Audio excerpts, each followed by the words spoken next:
नमस्ते दोस्तों, मेरा नाम अप्पा साहेब दयाराम खैरनार। मैं महाराष्ट्र से मालेगांव से बिलोंग करता हूँ और मैं प्रोफेशन से गवर्नमेंट टीचर हूँ। और ये मैसेज भेजने का उद्देश्य यही है कि आने वाले 15 जुलाई 2018 को मेरे बेटे की शादी है।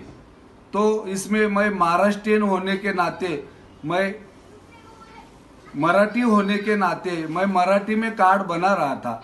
उसके साथ में मेरे दिमाग में ये बात आई कि मेरे बहुत से दोस्त उर्दू मित्र है, तो उनके लिए मैं क्यों ना एक उर्दू में से कार्ड बनाऊं।